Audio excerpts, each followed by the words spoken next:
Salut les amis, je vous retrouve depuis le parc de la Ciutadella à Barcelone et aujourd'hui on va parler de comment trouver sa passion.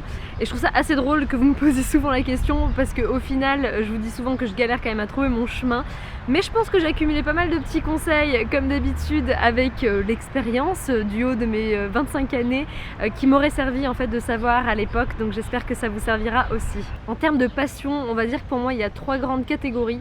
La première, je pense pas que ce soit ni toi ni moi, parce que sinon on serait pas là en train de parler de ça. C'est les gens qui ont leur vocation, qui ont su toute leur vie ce qu'ils voulaient faire, qui ont eu un objectif et qui le poursuivent et qui ont un seul truc en tête depuis toujours, que j'ai longtemps envié et que j'aurais vraiment aimé être comme ça à certains moments. Mais au final, maintenant, je me rends compte de l'avantage d'être comme je suis.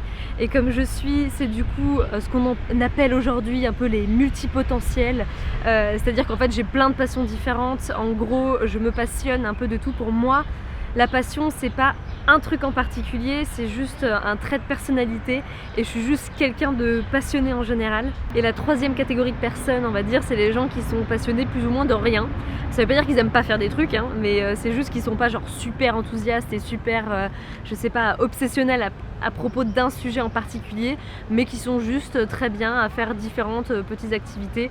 Donc pour moi, la première étape, c'est juste d'accepter qui on est, et ça je pense que je pourrais presque vous le répéter dans toutes les vidéos, mais de comprendre que même si on aimerait être cette personne justement qui a par exemple qu'une seule passion et qui a poursuivi ça toute sa vie, si c'est pas nous, c'est juste pas nous, ça sert à rien de forcer le truc, et apprendre à connaître nous les avantages que ça a par exemple d'être multipotentiel et du coup de pouvoir faire par exemple 15 carrières différentes dans sa vie. Moi je trouve ça quand même plutôt cool maintenant que je me suis, on va dire, réconciliée avec ce fait là.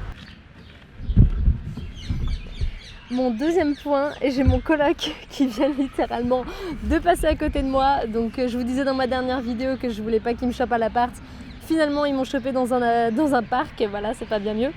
Bref, c'est en gros, souvent on se dit qu'on n'a pas de passion, on se dit qu'on n'a pas encore trouvé ses passions, alors qu'en réalité, on les a trouvées, mais c'est juste qu'on veut pas les voir. Mais en fait, on se met tellement de limites qu'on refoule tous nos plus grands rêves, toutes les choses qui vraiment, quand on était petit, on faisait naturellement et qui aujourd'hui, on a trop peur du regard de l'autre, on a trop peur d'être nul, et du coup, on n'ose plus faire ces choses-là, mais au fond, nous, on sait que c'est ça qu'on a vraiment envie de faire, et il y a cette intuition qui est là quand on fait certaines de ces activités. Ça peut être justement des activités artistiques, ça peut être du sport, ça peut être même, je sais pas, vous êtes peut-être passionné de mathématiques, qui sait, il y a des gens comme ça sur cette planète, il faut croire. Dans ces activités-là, on se sent dans un état un petit peu second, du coup on le sait que c'est quelque chose qui nous transporte. On a plein de croyances limitantes à tous les niveaux qui nous empêchent de voir ces passions-là. Et du coup, pour réussir à aller les rechercher, un des outils utiles, c'est de se poser les bonnes questions. Je suis sûre que vous les avez déjà vues, ces questions, mais n'empêche que ça vaut vraiment le coup de se poser, de prendre un journal, de les noter et de se dire « Ok, déjà, si j'avais tout l'argent du monde, vraiment, si je gagnais au loto, que j'étais millionnaire et tout ça, que l'argent, c'était pas un problème, qu'est-ce que je ferais ? Et qu'est-ce que je ferais, ok, pendant 1 an, mais surtout qu'est-ce que je ferais dans 5 ans. Je dis ça parce qu'en général, au court terme, on est en mode pétage de câble, on achète tous les trucs qui nous ont toujours fait rêver, on voyage de partout autour du monde, et ça, je pense que c'est à peu près pour tout le monde. Par contre, justement, quand on voit un petit peu plus long terme, si on était vraiment riche pour longtemps, en gros, et que l'argent, c'était pas un problème, comment on occuperait nos journées ? Là, pour moi, ça veut dire déjà un petit peu plus. Vous pouvez aussi vous poser la question de la mortalité, c'est-à-dire si je devais mourir demain, qu'est-ce que je regretterais de ne pas avoir fait ? Si là on vous annonçait justement qu'il vous reste que quelques mois à vivre, qu'est-ce que vous feriez de ces mois-là ? Et ça peut vous aider aussi, vous orienter, même si bon, c'est peut-être un petit peu glauque et extrême, mais de temps en temps il faut se le rappeler aussi qu'on n'est pas immortel, quoi. Une autre question qui est hyper utile au final, c'est de voir qui est-ce que j'envie et je jalouse le plus, que ce soit des gens autour de vous ou des célébrités par exemple. C'est assez intéressant parce que en fonction de ce que ces personnes font, en gros, on voit chez les autres, et surtout quand on jalouse, quelque chose qu'on a déjà chez nous mais qu'on n'ose pas forcément voir. Donc quand on envie la vie de quelqu'un, c'est que forcément il y a quelque chose là-dedans qui nous attire, et en se demandant qui on envie le plus et avec quelle personne on échangerait de vie là tout de suite, ça peut nous aider à voir un petit peu plus clair sur ce qui nous plairait vraiment. En fait, c'est intéressant de se poser des questions où on enlève les obstacles qui nous bloquent le plus, et on y passe tous, c'est sûr. Donc par exemple, exemple au regard des autres. Donc se dire si ma famille, mes parents, mes amis acceptaient peu importe ce que je fais, qu'est-ce que je ferais, qu'est-ce que je n'aurais pas honte de dire que j'adore par exemple.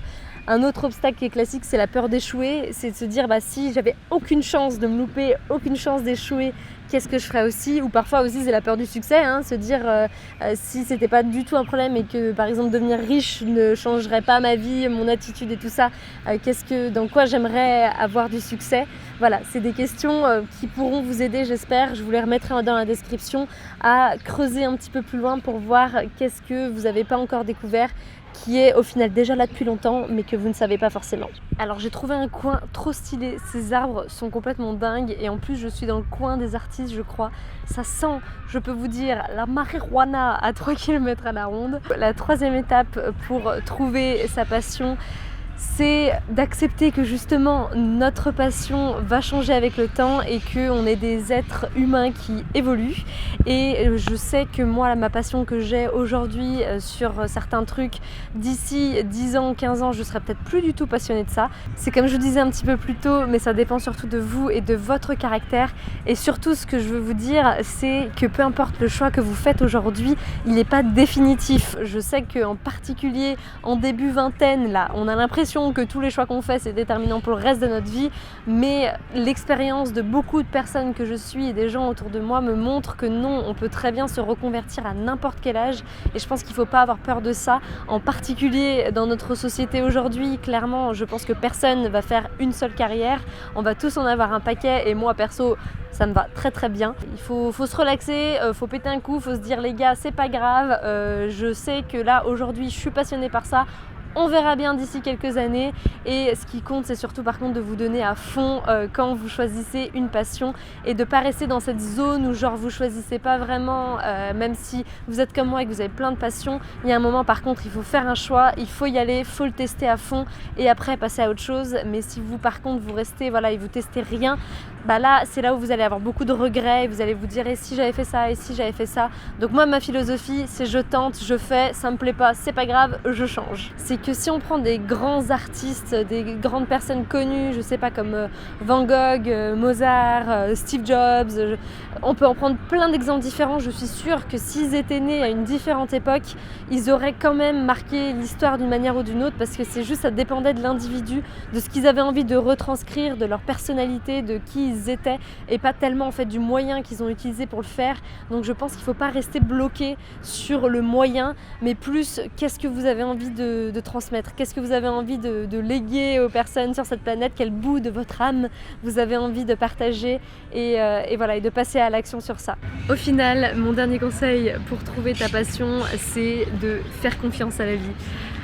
Oui, si, je te jure, parce que du haut de mes 25 ans, ce que j'ai réalisé, c'est que plus je cherche et plus j'essaye justement de creuser et je m'en veux parce que je trouve pas et je me trouve pas normale, ce qui revient à mon premier conseil de l'acceptation, et plus au final j'apprécie plus ma vie, j'apprécie plus ce que je fais et je suis plus passionnée de rien. Pour moi, le principal c'est de me concentrer dans le présent, c'est de me concentrer aujourd'hui, qu'est-ce qui me fait du bien, qu'est-ce qui me fait me sentir vivante, qu'est-ce qui me plaît, qu'est-ce que j'ai envie d'accomplir.